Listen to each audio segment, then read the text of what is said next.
My name is Maya Fiellin. So I'm the Director of Operations for Save a Teaching Kitchen at GW in the Culinary Medicine program. Culinary medicine, to me, is a really beautiful immersion of two areas that really go hand in hand. You can't have one without the other, and really just kind of syncing up our natural, enjoyment of food and how that affects our bodies and how that can really enhance our lives. Being involved in culinary medicine has had a huge impact on my career. I come from two very different backgrounds. I've spent 10 plus years working in restaurants and hospitality. I spent 10 plus years working in public health in the nutrition space and education space. So for me to be able to find a very natural marriage of my two skill sets in culinary medicine is rare and huge for me.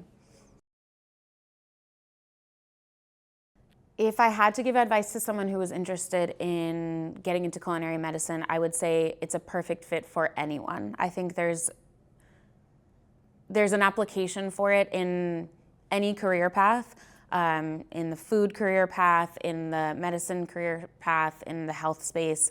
And I would say just carve out your own niche if you don't see one there.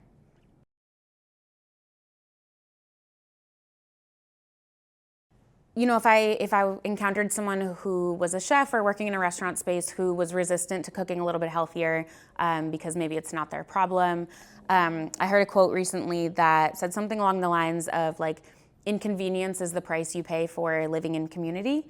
And I find that to be very true. We all live in a community. Other people's health benefits us as well as those other people.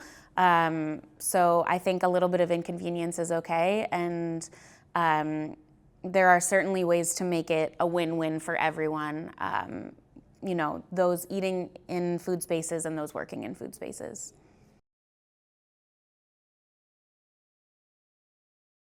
I came on so for the Save a Teaching Kitchen, I came on in a role that was a bit more research and grants focused.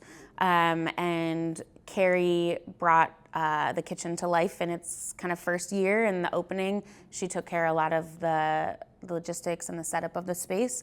And I was blessed to be able to inherit that from Carrie as she moved to the ACCM. So a typical workday, we have classes throughout the week at the Save a Teaching Kitchen. So our classes run for about 2.5 hours. We will get to the space early and make sure we've set up our trays and set up all the materials for class. We've procured all the ingredients and have our lectures ready for the students.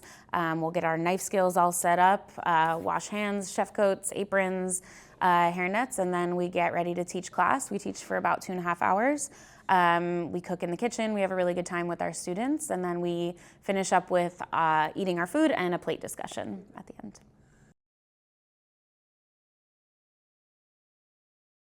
I think if someone was interested in starting a culinary medicine program, I would say do it, and you can start small. You can start with any budget, with any space.